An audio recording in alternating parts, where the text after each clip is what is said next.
what do they see in him? I mean, what does he represent? Or what symbol? Well, you know, in the old days, probably still is in some aspect. You have different ethnic groups within Guangdong, right? You have Hakka, you have Qiujiao, you have Fukien. And because there was no common dialect at that time, so you cannot trust each other. Not in the sense of you're a dead enemy, but there were Japanese informers during the Second World War. You need to be watching out for those guys. And there were guys who were from the Qing dynasty. You have all these democratic movements in the late 1900s, correct? So you could be from a Qing government official, dressed up, and move into your society, and snatch you out at night. Okay, so there were reasons for that kind of existence and animosity. And then later on, Jiang Deitun, all the wars. And that's in Taiwan. So you have all these factions. So you come to Cuba and you work with the slaves, and then there's an independence movement. What do? So you're now to show you're now Cuban, that you fight for the independence, you join that army. But this army is full of Chinese who don't get along. Right? You don't trust each other. How do you get an army like that to fight? So this Laiwa got it together. You put Kong in front of it, you kneel down, you swear, and you're together. That's how it worked. And the African Cubans saw that, and some of them took Kong into their homes. And that's how I found it in Francisco's home. And that's how I found it in New York. It wasn't in the Chinese home, it was in an African. Any other questions?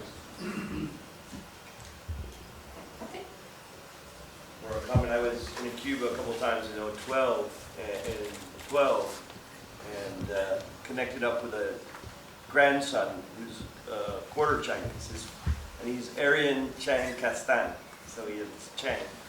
They all call him Chinito, and amazing photographer. And then I funded him to go to China for 2 months to do an artist in residence program. Wow, that's great. He was so blown away for the first time being out of Cuba to go to China and see. And I've been in those same association buildings and everything. And that's great. It's so amazing that small group is so amazing. I really appreciate the work you're doing. It's fantastic. Okay, some do, yes. How's the redevelopment going? You know, because there was a lot of money coming in from Canada to rebuild the Chinatown, El Barrio Chino. So have there been more growth of restaurants and so forth? Well, you know, as I was leaving, one of the person who was a guide who was from Hunan, and she was going to open a restaurant. Because they see all these tourists coming in now. And for some reason, the Cuban restaurants are kind of hidden away. But in Chinatown, it's such a concentration of restaurants. So people go into the restaurant industry left and right. You know that organization, though, that's just specifically to redevelop the Chinatown Yes. area? So are they still vibrant? No. Unfortunately, within the last 10 years, you know, I learned that on the internet there's such a thing going on. When I went there, it was actually dead. Hardly anything that's going. But they're revitalizing it now since 2 years ago. I would say 100% 普通话, not the Cantonese dialect. Because the money comes from the Chinese embassy. Yes. As you know, I've been going to Myanmar for the last couple of years, and recently I was there are two other places where there are Chinese communities. One is in Changtang, that's right near the border of Changtang and Canton. Changtang. It's K-E-N-G. Now it's K-E-N-G-T-U-N-G. So I know that town. Yeah, and also there's one. Some people in right outside of Inle Lake. You know that I can't pronounce this, Nan Shui or something. It's a jetty town. I met a woman who was part Cantonese and part Shan, and she could speak English really well, but had lost her Chinese because her grandfather was from Correct. Canton. Yeah. So. I was in Inlay Lake too. Oh, really? I didn't meet anyone in Inlay Lake, No. but in that other Not town. enough money to be made until now. What? Not enough money to be made until now. Yeah. But some of the one in Changtung, there was a woman, she had been there 30 years from Canton, and the other person had been there 60 years, but he was from Yunnan. Wow. He spoke Mandarin, and she could speak Cantonese. Any other conversation? Yes. You know, when you were in Cuba, were you restricted in regards to your travel? No. But I was very careful. I don't shoot on the street. Left and right, I don't do that. I'd rather not do it than someone give me trouble. Because the important thing I want to do is inside, not on the street. You know, I wasn't playing the tourist stuff. I'm always willing to sacrifice. How old is Coridad now? 82. How's her health? I think she's still singing every day. So when I call, the grandson on the phone, I see opera singing in the background. She got all this DVD now from Hong Kong. Are you still trying to get her over here? I'm sorry? Are you still trying to get her out of Cuba so she can perform? Yes, October. Where's she going to be? Hong Kong, Guangzhou, and Taipei.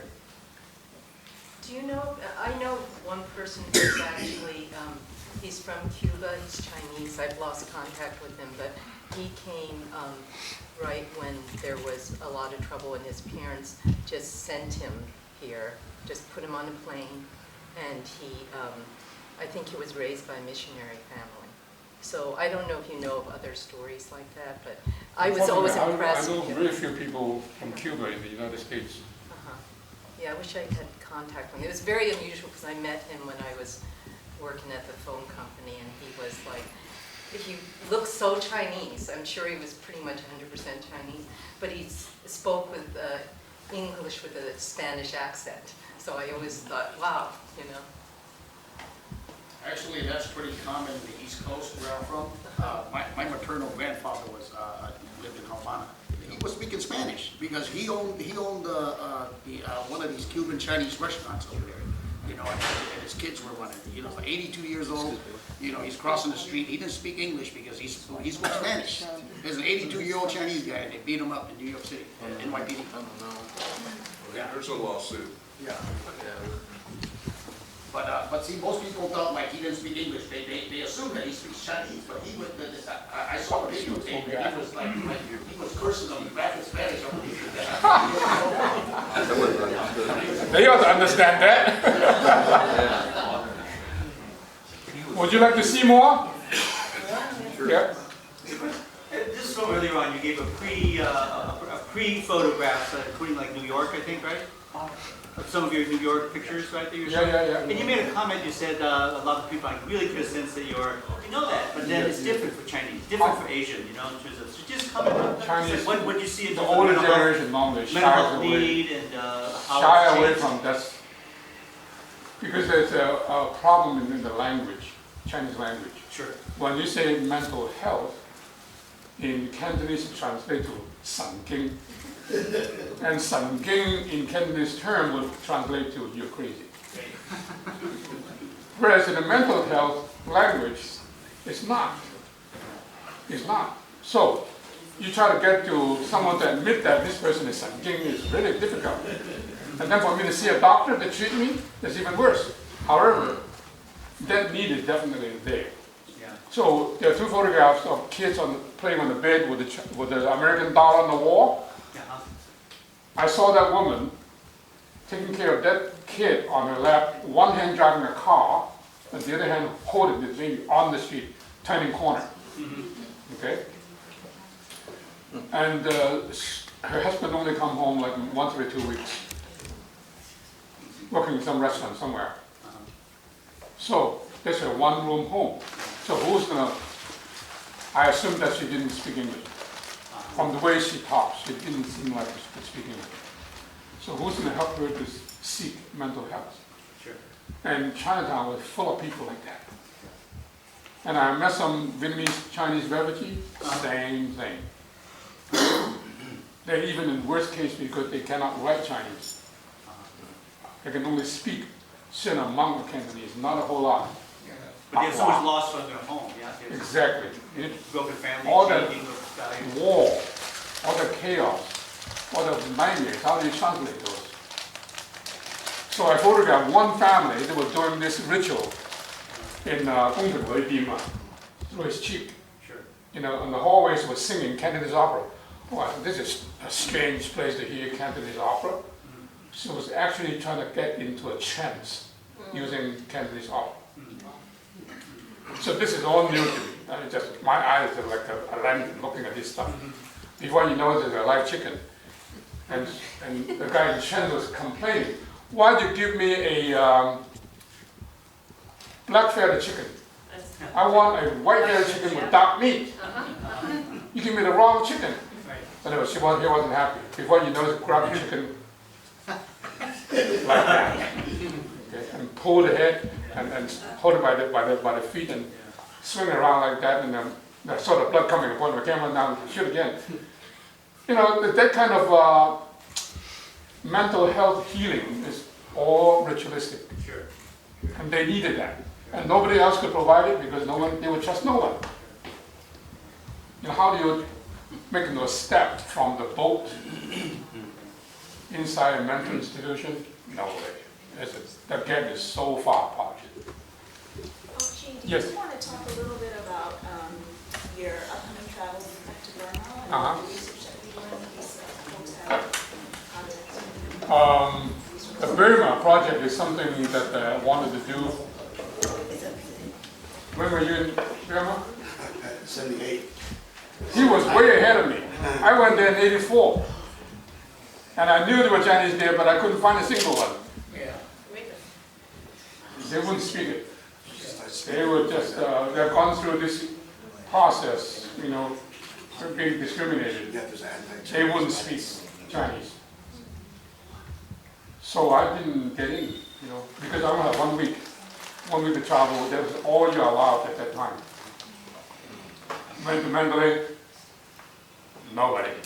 And then maybe I went to one person, a Chinese Taiwan woman, making fried rice, and the field is the chunk of the tree. She just grabbed that and shoved it into the wall and stir fry and talk with me at the same time. You know, rice burnt and all that. 炒通飯. But now I have a brand new connection. Because I can speak Taiwan and people will trust me, and I will be able to go into places that are normally not open to the average person. Especially this old-time family association, the part that you just saw. The part you haven't seen are the ones of the Chinese Masons. They are a little bit more close the door. And I can do some really nitty-gritty details, but I'm not sure I should share with you now, unless I get permission to do so.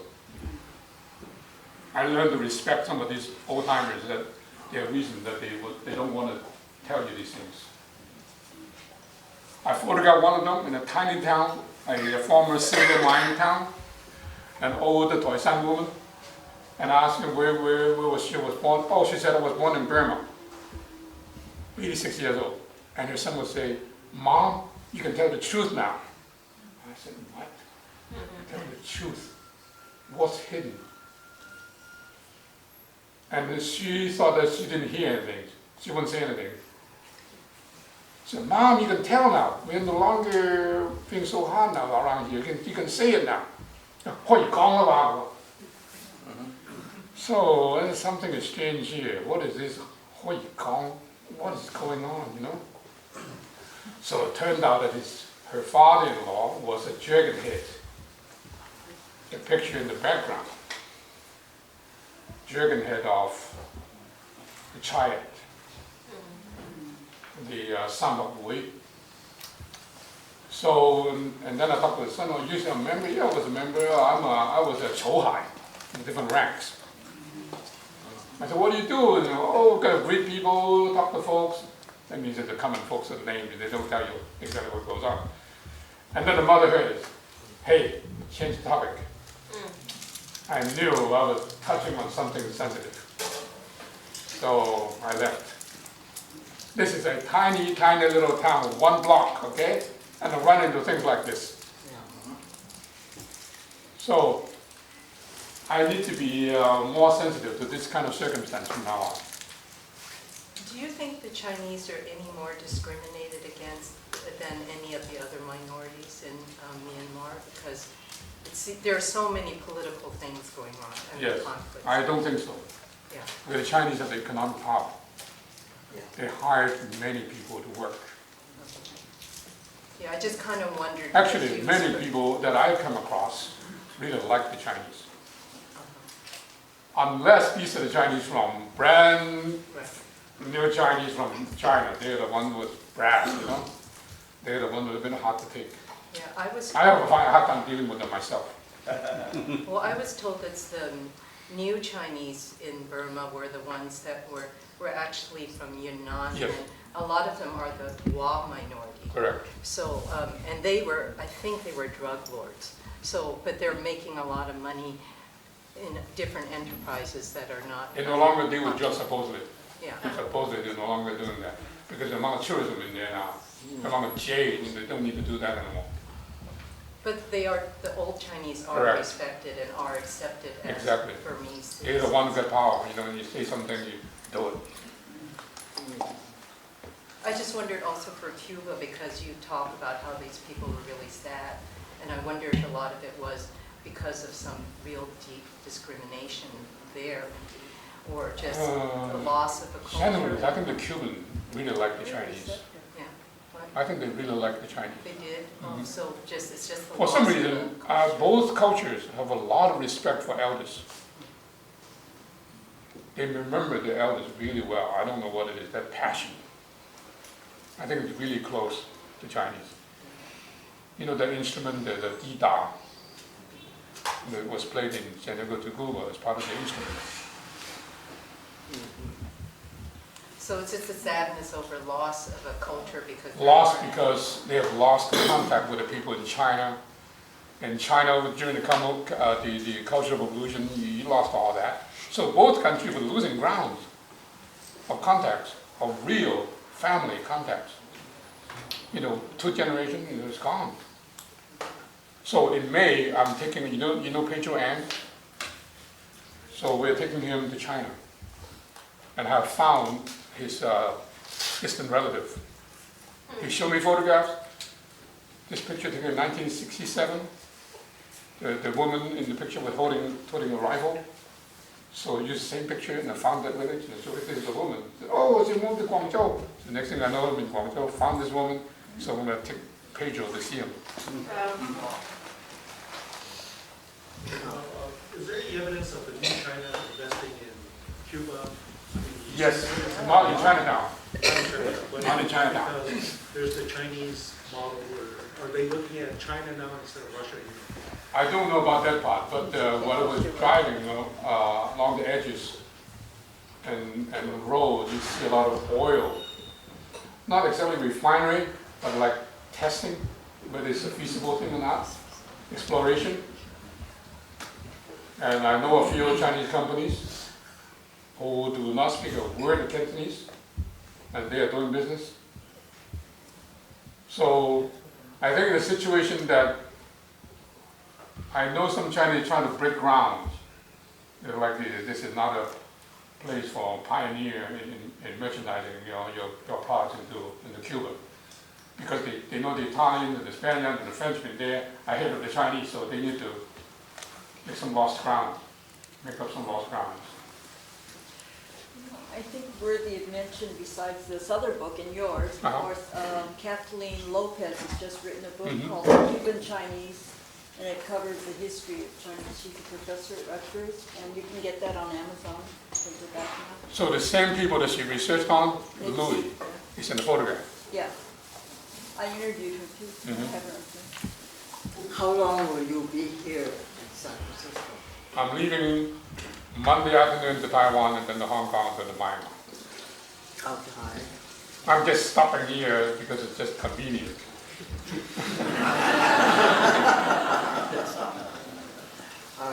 I have these friends who grew up in Burma, Uh-huh. who has taken people from here to tour in certain places. I would like very much to have them be in touch with you. Sure, sure. How can they reach you? I'll give you my email address and phone telephone number. How's that? So for those of you who would like to continue talking with Pok Chi, he'll be here for a little while. And we wanted to, on behalf of the Chinese Historical Society, thank Pok Chi and thank you all for coming.